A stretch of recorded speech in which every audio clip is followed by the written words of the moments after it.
So here's an interesting one that you just don't see in Australia particularly often. It is the PC Engine. This is the Core Grafx 2, or the Turbo Grafx, I think it's known in the US, with the Super CD-ROM², ROM. So yeah, this is a Japanese console. You can see PC Engine Core Grafx 2. That's kind of really cool. It takes these little HU card, which has the games on it. These are the HU card cartridges, effectively. They're almost always from, like, Hudson Soft is the one that I've always seen. And this one was sent to me by someone that wants just a recap. I believe the unit's working pretty good. The Super CD-ROM does have a known issue where the audio is faint, and that is pretty much known to be busted old electrolytics, and the regular unit is known to have leaky ones. So yeah, he just wanted it recapped and just a good going over, and yeah, I got to have a look at it. And this is interesting to me because I have my own PC Engine. Now this is the older one, it's not the 2, it's the original PC Engine, and it's kind of similar, but not quite. Now there's a couple of differences in the main body here that you can see. First of all, obvious styling differences, and much lighter versus that one. The grill here is slightly different, but it also, you may notice, this one has AV out, which does provide just composite video, audio, whatnot, whereas my one has RF only. There's also an expansion bus at the back here, which is quite a hefty connector, as you can see there. That is 3 pins high by, looks like at least 20, maybe 25 wide, which is used, I mean, primarily for connecting to this unit and others. But there's also a difference in the new one in that it's got these little grounding pins, which is quite interesting. And I've just noticed as well that the new Core Grafx 2 uses Gambit screws, whereas my older one has just a regular Phillips. Along with my own unit, I also have a handful of original games still in their cases. These ones are all from Hudson Soft, except this one, which is Namco. Now, they're pretty much all Japanese games. It is a Japanese console. This is the only one that's, in English, Dungeon Explorer. Pretty cool. It comes in this little rubbery sleeve in a CD case that's got, it's perfectly made for it. This is volume 15 apparently, volume 12. This is volume 1. I don't know what the volumes mean. Do these ones have volumes written on them? Yeah, that one's volume 1. Yeah, not quite sure. Oh, there's a copy of that. Oh, there you go. So apparently I've got my own one. A little bit of foam in there. But yeah, there's the original packaging. Kind of cool. Maybe there might be a limited number of volumes. I should look that up. Anywho, first and foremost though is let's plug this in and give it a test and see if we can notice what's wrong with it. As you would expect from this unit, it does have this gaping big plug at the front there, and that is exactly how they plug together, and that's, that's the unit all together as one. But I'm just going to have this sitting here like this for now. Yeah, it's close enough. There's also another pickup for AV at the back of the unit here, so when you have it plugged straight through, all of the video signals, audio signals, get routed through that expansion bus into the main unit here, and then come out here. So you don't need to pick up from this one, you can just pick up from that one. But they do both require power. So there's a little pass-through hole there to power the main console, and then another DC jack here to plug in the Super CD-ROM. Now these are different. This is the 9 volts, and I believe it is center negative. This one says 12 volts, but I've run it off a 9 volt plug that was provided, and it is center positive. So you need to make sure you don't mix those up. If we just hit on, so there's no CD in there, and there's no cartridge in the slot. We just power it on right now. Let's see what we get. Yep, there you go. PC Engine Super CD-ROM² system, version 3. Okay, 1991. That's kind of cool. Push run. Oh, I don't have the controller, so let's get the controller plugged in. Here's the controller for it. Kind of cool. Looks like it's got audio file. Straight out of the box. Go and check. It plugs into the pad port at the front here. There we go. And try it again. Alright, here we are again. So we'll hit run. And yes, you can see it busy. It's trying to do some stuff, but it looks like it's not getting anything. Now, the person that sent this in also sent in a couple of games, so let's dig through those. The first one that he sent in is this Prince of Persia. Pretty cool. And then a couple of copied games, one called Cotton, and one that is Blank, and Wonder Boy. So he said it was working on the original games, but some of the copies were not working particularly well. So first of all, let's try booting Prince of Persia. Close the lid, and hit run again.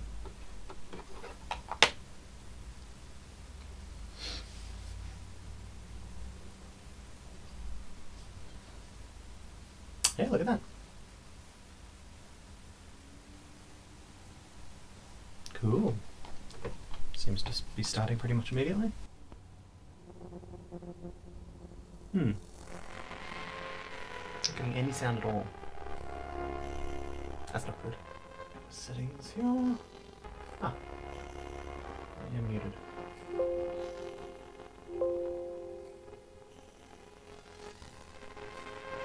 Very bad sound.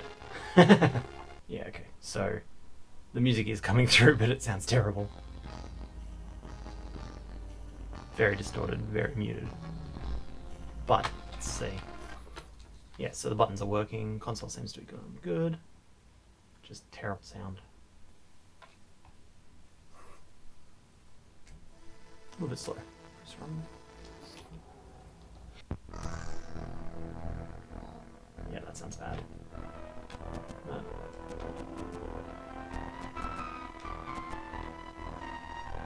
All the buttons do seem to be working, so that's cool. Okay. Well, seems to be working fine. Let's switch that off, change to one of the burnt CDs, and see what's happening there.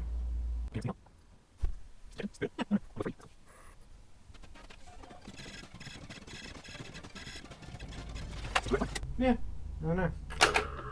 Guess it does just need a recap. So I think the last thing I want to try is a couple of those cue cards. So let's pop in this, let's put it in there. It says Triple Battle F1. So that just goes into the slot like so. And then when we turn it on, it's got similar locking to like Game Boys and stuff like that. And then it just boots straight up. No loading whatsoever. So let's do a test run. Same really terrible sound. So plug in. Seems to be.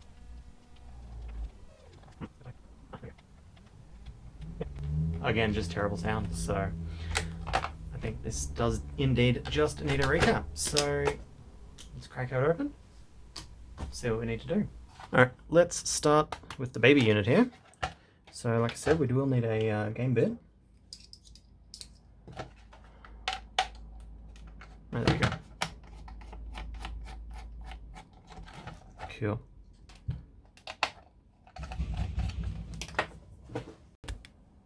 Someone at the door. Okay, let's see what we've got. Alright, now you have to be careful when you're opening these because there is a ribbon. Oh, there we go. Oh boy. There we go. That is a lot of capacitors.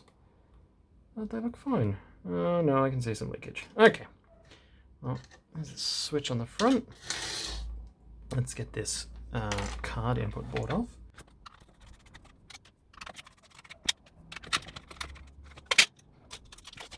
Okay, now we can properly see what we're looking at here. Oh, look at those. Beauties. Hudson branded. That is so cool. So this is an NEC, but I guess it was a partnership with Hudson. Not quite sure who did what. I should probably do a little bit more research on that because it is kind of interesting. I can see there's a little bit of scunge on the board here. I don't know if it's dirt or if it's old flux or if it is leaked electrolytes. None of them look like this one over here is the only one that has a pressure release on the top and it hasn't blown. The rest look like good brand Rubicons, which usually don't leak, but you never know. And I can see a little bit of corrosion down in there, so that's not too good. Well, let's try about getting this shield off. Looks like It is just held in place by that. That looks like a 7805. Yes, it is. Pretty typical. Hold them with a nut. Yes, it is. And our shield, and we can see the scores of electrodes. Oh, well, this should be a pretty straightforward recap. There's no surface mount, so it should just be a case of remove and replace. So I think I'm going to go through and yank out all of these in order, pop some new ones in, get this back together. Maybe we'll give this switch a bit of a clean, just some contact cleaner in there. Same with the cart port. You know, give it a good bill of health before sending it back. Alright, let's get to it.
There's the recap done.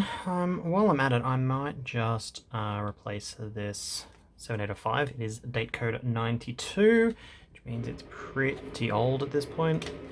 Of course, this is the time at which point my neighbor decided to jigsaw some wood or something.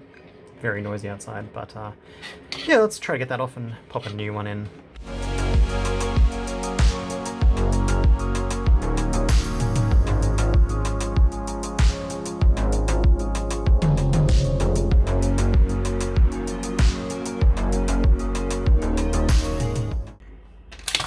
Wow, that's hot. Okay. Yeah. Let's see, there was quite a lot of corrosion on those pins, which is why it took a while to desolder as well. The heat just would not penetrate, so let's clean that up.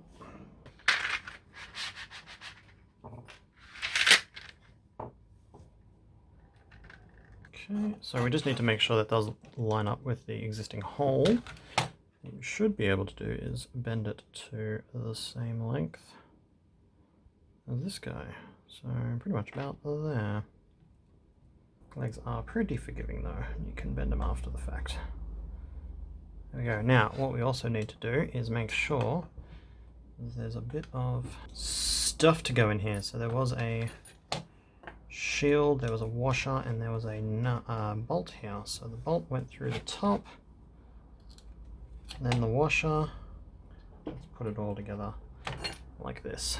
There was bolt, and there was the washer, and there was this little heat spreader thingy, and then that went on to the thing, and then that goes through here, line up the holes, like so, and then the nut on the back, and we'll tighten that up later. But now that's all together, we can notice that we completely missed putting the pins in the holes and guide them in. You know, I think that heat spreader actually went on top. So let's redo that. Alrighty. And then we can solder our 3 pins. Finally. Alright, let's give this a quick test. Pop in our cue card from before. And let's give that sound a bit of a check. Oh yeah, that sounds so good.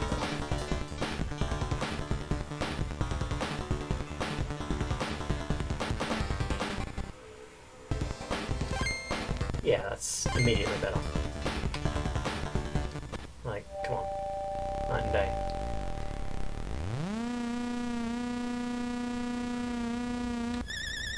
Yeah, perfect.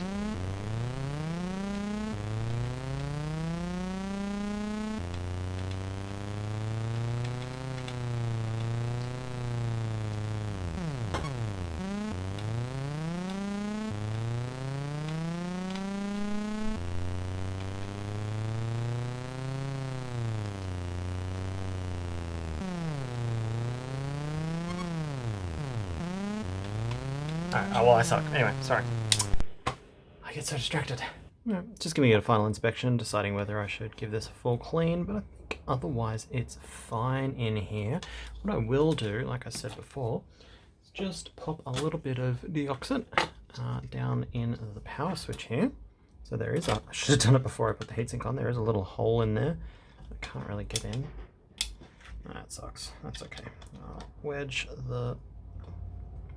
Alright, so the other thing that I've got is one of these little dropper bottles. I mean, I do this for like WD-40 as well, and it's for where I can't get the nose in. Just squirt this straight into a spray bottle, like so.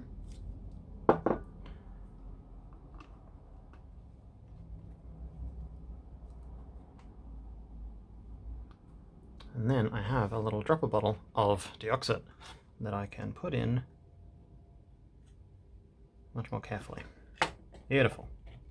And then we'll just run that back and forth. And we'll clean the contacts, and deoxit also has a bit of lubricant, and that'll stay in there. Actually, what I'll do as well is I'll just put a couple of drops in these contacts too. There we go. Do the same for the Joe pad at the front here. Very nice. All right, let's get this back together then.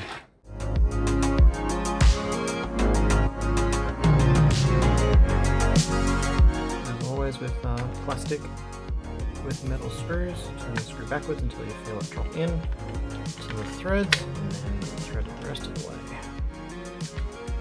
Otherwise you will strip out your plastic.